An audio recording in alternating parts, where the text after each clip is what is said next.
I'm over here at Sarajevo Nightclub in downtown Seattle, and we're gonna have an urban prepper meetup and giveaway. Let's go inside and check it out.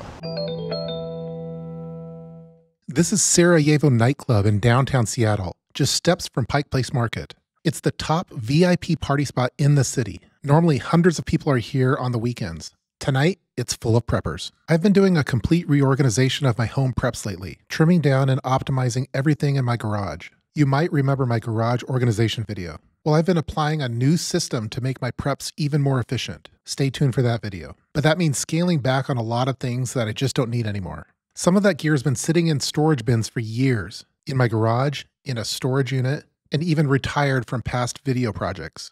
This event was my chance to get that gear into the hands of other preppers who can actually use it.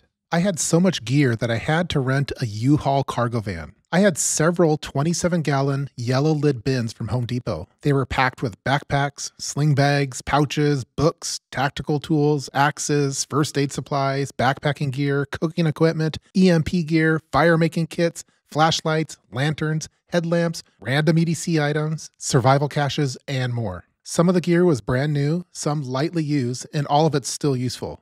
So the owner of this nightclub is an Urban Prepper subscriber and was kind enough to donate it to us for this meetup, which is just awesome. As you can see, it has all the great branding and lights and the whole 9 yards. Super high class for us preppers. All right, I'm about to pick up my good friend Bernie, who came all the way up from Portland at his hotel. He's over by the Space Needle. Let's go find him.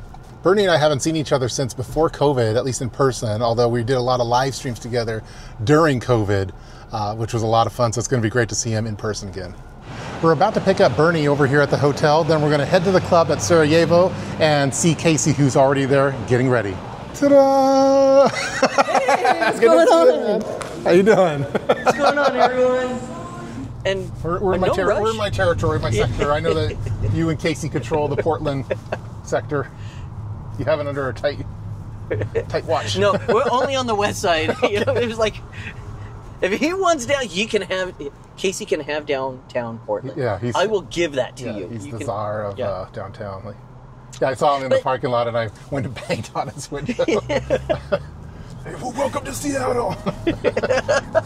Before we went inside, I got a chance to check out Casey's vehicle. You know Casey from Cascadia Dispatch. He and I do a weekly live stream called Prep Talk Live every Wednesday on my second channel, Got Preps. Casey got to show off some of his gear in addition to a hidden compartment in the back of his 4Runner loaded with preps. So instead of having just like a get home bag, I have a get home bag here actually, one of my 511s there. But then I just keep like an extra pair of boots and towels. I've got my CB magnetic antenna for CB radio. Yes. And then this is the actual like CB, and it splits apart, so you can run it in the car or you could run it on its own. Ratchet straps, trailer stuff, more locks, dry bags. What's going on here? Well, you know, sometimes you need. That's a fire starter? That's fire starter. I have no idea. Okay, I'm very concerned of what this is because I didn't put it there. We got a rotor problem, guys. But you know what? We're gonna put it in there. That's fine. Something in case I needed to cut down some brush or something like that. That's back there. I like how you carry multiple dumpster fires with you. You know what? You can never have too many dumpster fires, and I feel like that is always important. Like that's a total survival situation. Yeah, one of these is for you, by the way, Bernie. After checking out his setup, we had to wait to get into the venue. So we went to a place nearby called Just the Tap. It's a self-pour tap room where you could try all kinds of beers by the ounce. Definitely worth a visit if you're in Seattle. Once we got access, it was time to unload. The gear filled multiple tables around the club. I organized everything by my colors of prepping system. All right, I'm over here with Casey from Cascadia Dispatch, our first live. Exactly, Prep Talk Live, not so live. Yeah, not so live. But we're over here at Sarajevo, over in close to Pike Place Market, and as you can see, it's an awesome club. We've got a lot of gear. We're just getting it all set up right now, but it's totally... He brought so much gear. So much gear. I was telling you that there's a lot here. So there were truckloads. All right, so this is the storage and bags and survival cache, backpacks. That was my get home bag at one point. That's an old bug out bag, H2Go bag, a whole bunch of VanQuest gear. It's like when movie studios do their like props auctions or something, and you can get stuff from a movie. Yeah. Like previously seen in Get Home Bag version 3.0. Previously seen in pouches, pouches, pouches. This all needs to go. So I have them organized based off of the color of prepping. So you got water, illumination, some random stuff, cooking. And most importantly, all of these items have been touched by Tup himself. Well, so I got to get rid of it. What is that? That's a bunch of so much stuff. It doesn't CB radio, I think. From 1972? What? This is the amount of stuff that Tup felt was enough to get rid of. So God only knows how much stuff he still has at his house. Like, I thought I had a lot of stuff, but like this is just, I almost feel like this is probably as much stuff as I have, but this is actually what he's getting rid of.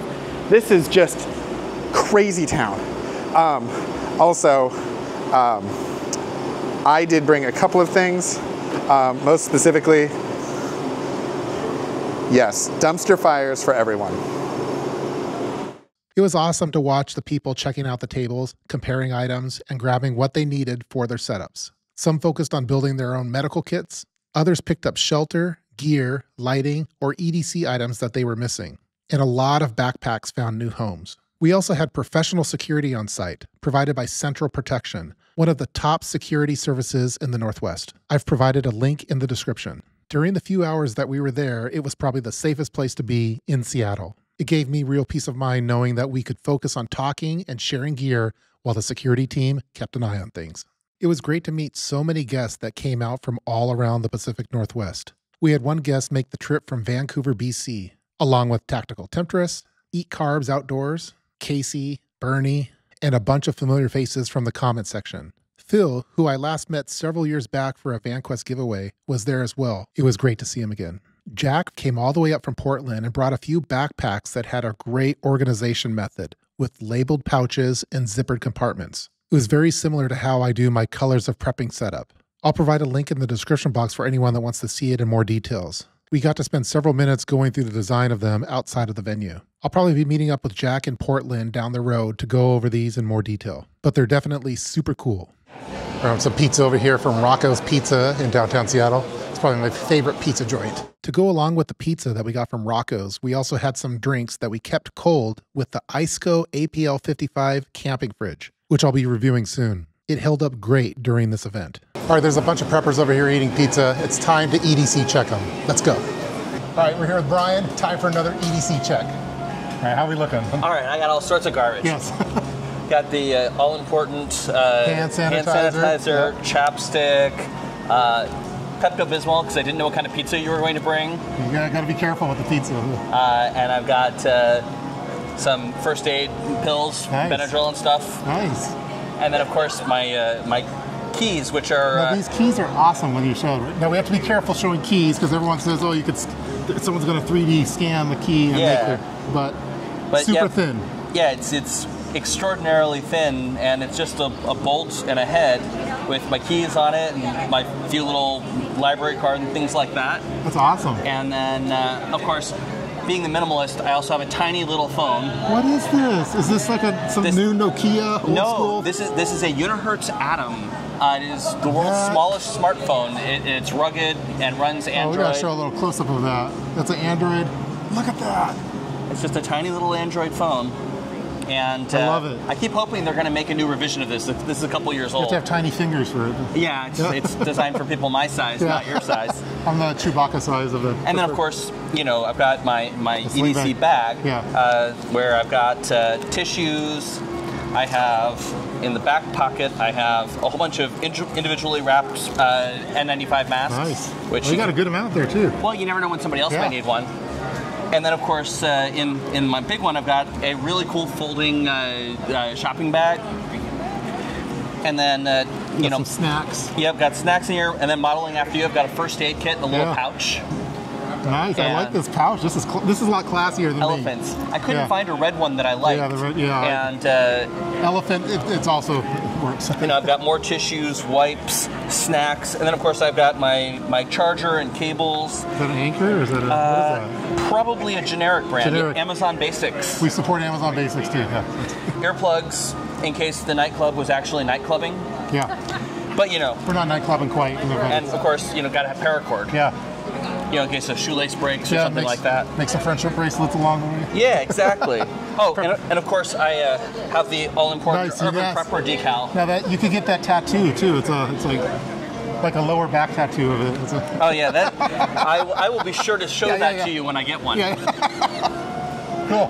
Thanks for putting this on. Yeah, this is awesome, man. Yeah. All right, we're here with Matt. We're gonna do a quick EDC check. Yeah.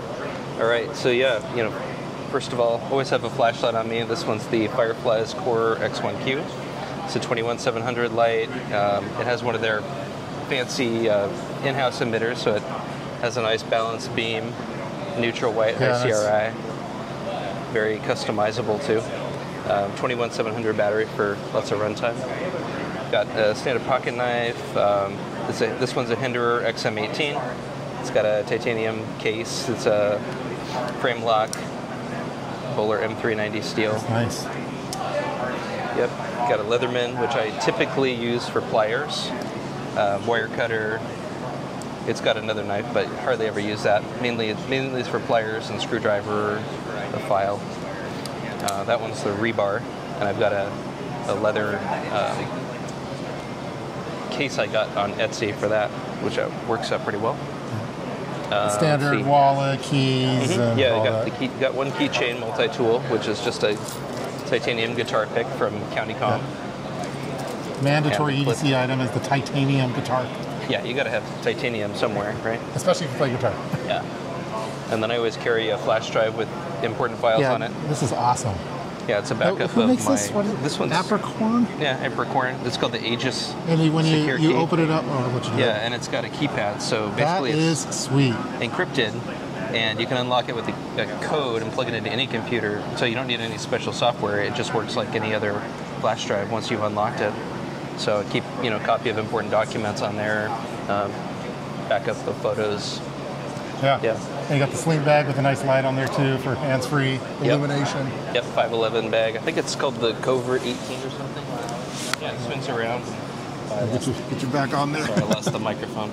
Yeah, it swings around, and I've got a case for my sunglasses. Nice. I've got a water bottle in here, some PPE, some first aid kit, notepad and pens, and things like that.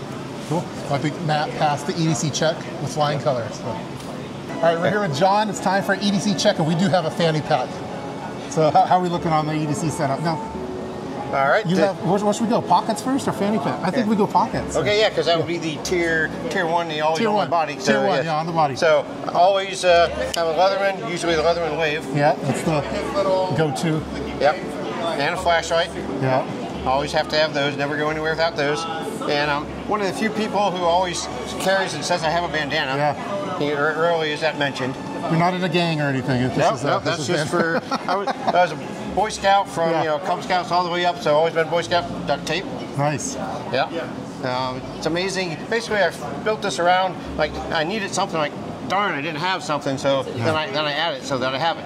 And everybody has a wallet, but in my wallet, I also have a Fresnel lens and 4 Band-Aids. Nice. So as an extra to the wallet. The rest of it is just a wallet. Yeah. It's a big, beefy wallet, too. It is, yeah. Lots of cards, and it does have also a little spare cash. Cell phone, of course. You were talking about, I did a video on the overrated, and I said Right in the Rain, and then he's like, no, you got to have Right in the Rain. Because your sweat builds up, right? Right, because it's either in my top pocket up here or the back pocket back here, and those are sweady areas. Yeah, we're getting sweaty today. It's a little hot today. Absolutely. So, yeah, this keeps it from the pages getting all wrinkled. So I used to use the regular paper ones, and the paper would get all tore up. That's a good use case for Right in the Rain notebook for sure. Absolutely. Always have a pen. So this particular pen.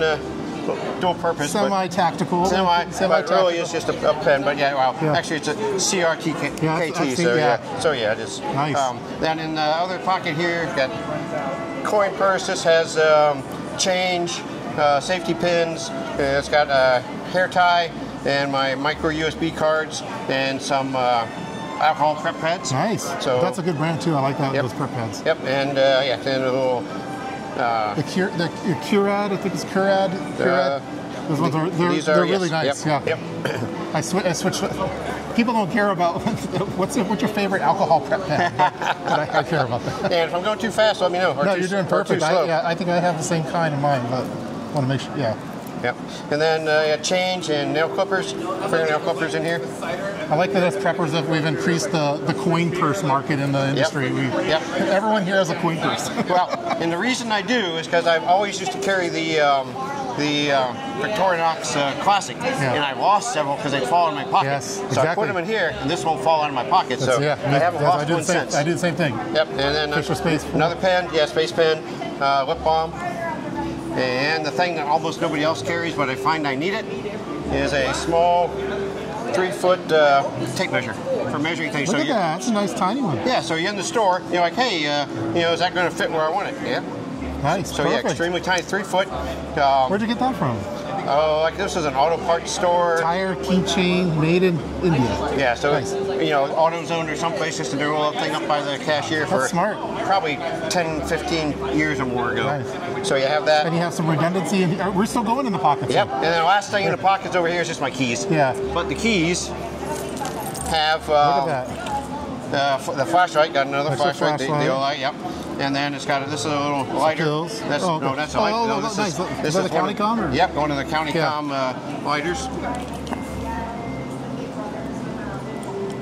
Old tiny How often are you having to fill that one up? I was doing it for a little and then I kept having to fill and I got lazy. Yeah, you wouldn't think you'd have to because it does have the O-ring here. Yeah. But yeah, you do. Actually, just filled it up today just to make sure it was good. Just make sure, yeah. Yep, The EDC check was coming. Yep, yeah, I did. So I made sure. So, I don't know, I tried to do it on a monthly basis, try to keep a little tickler going. I was doing it monthly, then I was going every other month, and then I just stopped. But, and then the whistle. You got to have the whistle. That's good one. Yeah, don't want to get that's a nice one, too. Don't want to get attacked, yeah. So, all right, that's about it for the pockets. Yeah. John's fanny pack was loaded with gear. Some of the highlights included pepper spray, a power bank, a Sharpie, and Knipex Cobra pliers. He had paracord set up as a dog leash, which I've never seen in an EDC kit before. Also included was a mini Medi kit and a small tools module. In that tools module, he had things like a handcuff key, a knife sharpener, and more. John even had some Skittles for diabetic purposes and some personal protection items. It was easily one of the most complete fanny pack setups I've ever seen. Oh, that's John with the most gear with the fanny pack for the win, I think, right? Yeah. Yeah. All right. Thanks for coming. Yeah, thank you. Appreciate it. All right. It's time for Bernie's EDC check. I know you had a bag too, so there's a lot of things in there. But like, what's on your person? I'm not going to bring it over, but on person right now. Short and sweet, you said, right? Short and sweet. I have this Spyderco. Nice. Got this for my birthday from a friend of mine in the military. Nice. So yeah, he was kind enough to give me that. And the infamous. I recognize this. The infamous flashlight. Cliff. Yeah. I won this. Yeah, you won that. That's how we got. This is how we met. We first met, time. and then we've done streams and videos, and now we're hanging out. And to this day, this is my most used EDC. 100%. If I'm wearing a hat, this clips in. That's awesome. Yeah. Yeah, and I use it as a headlamp. Yeah. And it's got different modes on it. It's still working. And it's still light working. for the win on that one. O-Light for the win, 100%. Yeah. And I mean, I got my wallet. All the standard stuff: wallet, keys, wallet, phone. Rest of my preps are up here. The general public has wallet, keys, phone, but us preppers have at least the flashlight and some kind of tool. I'm avoiding the prepper bulge. Yeah, we need to. I'm kind of violating the prepper bulge. Yeah. Tune the music. Well, I have like the U-Haul car keys. And, But yeah, that's it for right now. Yeah, we got it. In my defense, I knew I was coming to an event. Yeah. I'm within hand's reach of we have gear, like if you all sorts of gear if needed, so we're good. If you need EMP gear, you could grab it really quick. Yep. Anyway, hey, thanks for putting this on. Are we going to hang out a little afterwards? Oh, absolutely. Okay, cool. Over here with Cascadia Dispatch and Tactical Tempest. Just having a little conversation, right? I just stormed the conversation. Yeah, you did. I interrupted it. We were discussing all of our alter egos, and exactly. Yeah. There was conversation about Halloween costume planning was happening, and all of the things that are missing over here that we're going shopping for. Yeah, we've done pretty good damage so far. So. Yeah, you might get to sleep inside tonight. Yes, I might. That is a possibility. I'm going to have to sleep on the couch if I don't get rid of all this stuff. Yeah. This event reminded me of why it's so important to step away from the studio and meet people in person. You could talk gear, share ideas, and see firsthand how others approach preparedness. That's something that AI and online content can't replace. Real human connection. I've never thought of myself as an expert. I'm just documenting my own journey in the world of emergency preparedness and applying my organization skills from the tech world to prepping. It's humbling to know it resonates with people all over the world. To everyone who came from Seattle, Portland, Vancouver, and beyond, thank you. I'm planning on doing more of these meetups throughout the year, especially when I travel. Special thanks again to Sarajevo Nightclub and their staff for making this possible. The venue was absolutely epic. I hope that you enjoyed watching this video featuring this prepper meetup over here at Sarajevo Nightclub in downtown Seattle, the #1 nightclub in downtown Seattle, with a lot of friends from the emergency preparedness community of Seattle, Portland, and Vancouver. Please feel free to leave any kind of comments below in the comments section, and stay tuned for more urban emergency preparedness videos. See you next time.